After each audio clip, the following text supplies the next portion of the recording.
April 1st, 2018. Another day of hesitation. I had been hesitating for 2 or 3 months.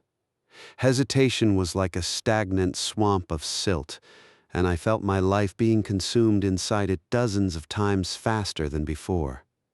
Before meant before I had the idea, before gene extension became commercial. From the top floor window of the office tower, the city spread below like a sliced open integrated circuit. I was only one electron running through its dense nanowires. Nothing significant at all. So my decision meant nothing either. So the decision could be made. As so many times before, it still could not be made, and the hesitation continued. Chiangzi was late again. He burst into the office with a gust of wind. His face was bruised and a bandage sat on his forehead, but he looked proud, chin lifted as if wearing a medal. His desk stood opposite mine. After sitting down, he did not turn on his computer. He only stared at me, waiting for me to ask. I was not interested. Saw it on TV last night, right? He meant Life Waterline's attack on the downtown hospital, the largest gene extension center in the country. 2 long black burn marks cut across the hospital's white facade, like dirty fingers dragged over a jade face. Life Waterline was the largest and most extreme of the anti-extension groups. Chiangzi belonged to it. I had not seen him on television. The crowd outside the hospital had looked like an angry tide. We just had a meeting. You heard the company warning. Keep this up, and you will lose your job. Gene extension was the shortened name for a genetic modification that extended life. By removing the human genetic segment that produced the aging clock, it could extend normal lifespan to 300 years. The technology entered commercial use 5 years earlier and had since become a global social and political disaster. It was too expensive. One treatment cost as much as a luxury villa, and only a tiny minority could afford it. I do not care! What does a man who cannot even live to 100 have to care about? He lit a cigarette. Smoking was forbidden in the office, and he clearly wanted to show he really did not care. Envy is bad for your health. Plenty of people used to shorten their lives because they could not afford medical treatment. That is different. Those who could not afford treatment were a minority. Now 99% of people watch that 1% of the rich live 300 years. I am not afraid to admit envy. Envy is defending social justice. He leaned across the desk toward me. Can you swear you are not jealous? Join us! His gaze chilled me. For a moment, I truly suspected he had seen through me. Yes, I was about to become one of the people he envied. I was about to become an extended person. In truth, I had little money. In my 30s, I had achieved nothing and remained at the bottom of the workplace. But I worked in finance, and I had the chance to embezzle funds. After long planning, everything was ready. With one click, the 5 million new RMB needed for gene extension would enter my secret account, then move to the extension center. I was a professional in this. Inside the maze of financial systems, I had arranged layers of cover. It would take at least half a year before the missing funds could be discovered. By then, I would lose my job, be sentenced, lose all property, and bear countless contemptuous looks. But by then, I would already be someone who could live 300 years. Yet I am still hesitating. I had studied the law carefully. For embezzlement, 5 million yuan meant at most 20 years. After 20 years, more than 200 tempting years would remain. The question was I the only one who could do such simple arithmetic? Once one entered the extended class, every crime under current law, except capital crimes, became worth committing. How many others were planning and hesitating like me? That thought urged me on and frightened me back. But Jian was what made me hesitate most, and that belonged outside reason. Before meeting her, I had not believed in love. After meeting her, I could not believe there was anything in the world except love. If I left her, what use would 2,000 years be? On one side of life's scale lay 2.5 centuries of life. On the other lay the pain of leaving Zhenjian. The scale was almost level. The department supervisor called a meeting. From his expression, I knew it was not about work, but about someone personally. Today, I want to discuss certain intolerable social behaviors by some employees. I did not turn to look at Qiangzi, but I knew he was in trouble. Yet the supervisor named someone else. Liu Wei, according to reliable information, you have joined the IT Republic. That has nothing to do with work. I do not want the company interfering with personal freedom. Liu Wei nodded, proud as Louis XVI walking to the guillotine. Very few things have nothing to do with work. Do not bring that university nonsense into the workplace. If citizens can curse the president in the street, that is democracy. But if everyone disobeys the boss, the country will collapse. Virtual nations are about to be recognized. Recognized by whom? The United Nations? Some great power? Stop dreaming. There was not much confidence in the supervisor's last sentence. Human territory now had two parts: the continents and islands of Earth, and the vast electronic space of the Internet. The latter was repeating the history of civilization 100 times faster. After decades of anarchic Stone Age, states naturally appeared. Virtual nations had two main origins: BBS communities with enormous numbers of IDs, and massive games with hundreds of millions of players. They had heads of state, parliaments, and even armies that existed only online. Unlike physical nations, divided by territory and ethnicity, virtual nations formed around beliefs, hobbies, and professions. Their citizens were scattered across the world. Together they formed a virtual international with 2 billion people and a virtual United Nations parallel to the physical one. The IT Republic was a superpower in that virtual international with 80 million citizens and rapid growth. It consisted mainly of IT engineers, possessed aggressive political demands, and had real power over the physical international. I did not know Liu Wei's citizenship status there. It was said the president of the IT Republic was an ordinary clerk in some IT company. Conversely, more than one physical head of state had been exposed as an ordinary citizen of some virtual nation.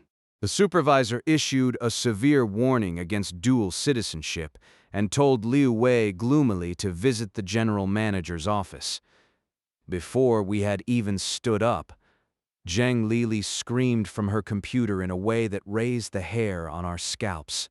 Something huge happened. Watch the news. I returned to my desk and switched to the news channel. In an emergency bulletin, a grim announcer said that after the UN Security Council passed Resolution 3617 rejecting recognition of the IT Republic, the IT Republic had declared war on the physical international and had begun attacking the world financial system half an hour earlier. I looked at Liu Wei. He seemed surprised too. The image cut to a metropolis, traffic locked between towers, people pouring from cars and buildings as if after an earthquake. Then it cut to a large supermarket where crowds surged in like a black tide, fighting wildly for goods. Rows of shelves trembled like sandbanks breaking under waves. What are they doing? Do you still not understand? Equal poverty is coming.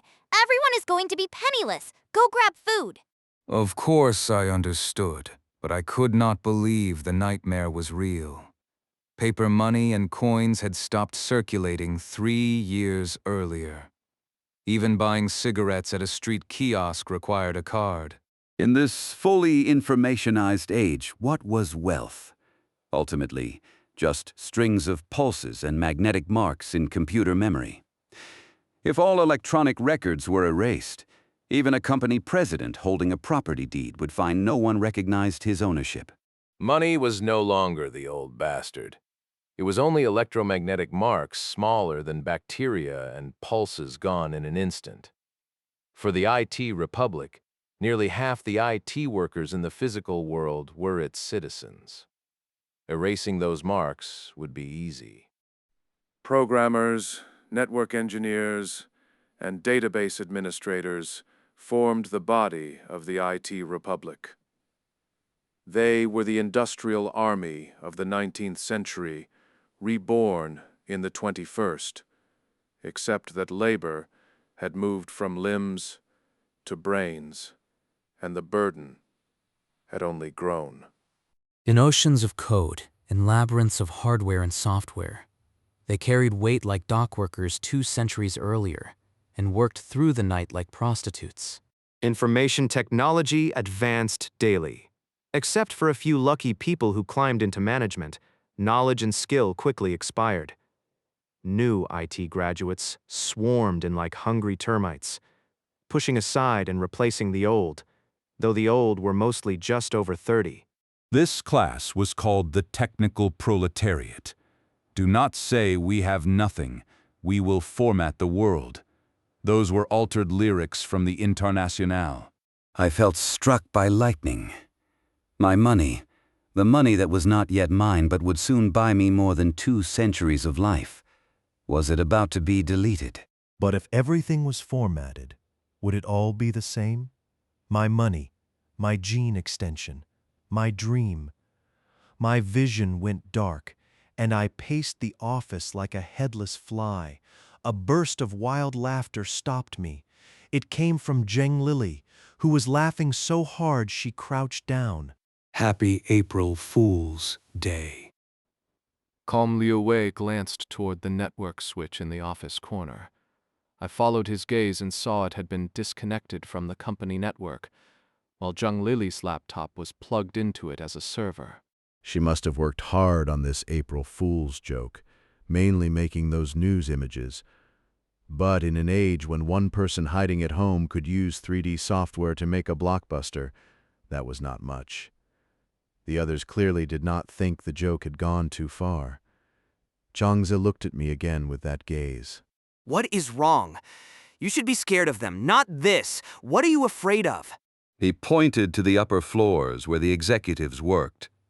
I broke into another cold sweat and wondered whether he had truly seen through me.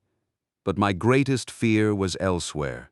Was formatting the world truly only madness from IT Republic extremists? Truly only an April Fool's joke? How much longer could the hair holding up that hanging sword last? In that instant, my hesitation vanished like darkness under a sudden floodlight. I decided. That evening, I met Jian. When I recognized her silhouette against the sea of city lights, my hardened heart softened. Her small outline looked so fragile, like a candle flame a breeze could extinguish. How could I hurt her? When she came close, and I saw her eyes, the scale in my heart tipped completely the other way. Without her, what use were 200 extra years? Could time truly heal wounds? Perhaps it would only be 2 centuries of punishment. Love made even an extremely selfish man like me noble again. But Jian spoke first, saying exactly what I had prepared to say to her, word for word. I have hesitated for a long time. We should break up. Why?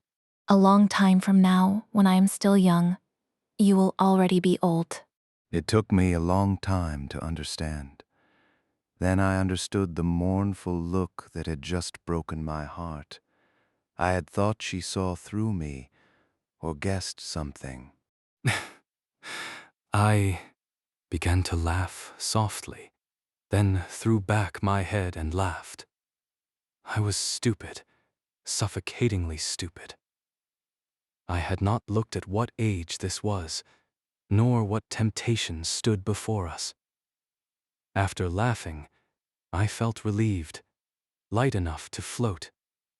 At the same time, I was sincerely happy for Genjin. Where did you get so much money? Only enough for me alone? I know, it is all right. I mean, even one person needs a lot. My father gave me some, enough for 100 years. I saved some too, and the interest should be considerable by then. I knew I had guessed wrong again. She was not going for gene extension. She was going into hibernation. Hibernation was another commercialized life science achievement. At around -50 degrees, drugs and extracorporeal circulation slowed metabolism to 1% of normal. A person could pass 100 years in hibernation while aging only 1 biological year. Life is too tiring and too dull. I only want to escape. Can you escape a century from now? Your degree will no longer be recognized, and you will not fit that society. Can you live well? The times always get better. If I cannot manage, I can keep hibernating. I can also do gene extension then. It must be much cheaper by then. Genjin and I parted in silence. Perhaps we could meet again a century later, but I promised nothing. She would still be herself then. I would already be a man who had lived through 130 years. After her figure disappeared, I did not hesitate another moment. I took out my phone, logged into online banking, and transferred 5 million new RMB to the Gene Extension Center. Though it was nearly midnight, I soon received a call from the center's director. He said my genetic improvement procedure could begin tomorrow, and if all went well, finish in a week.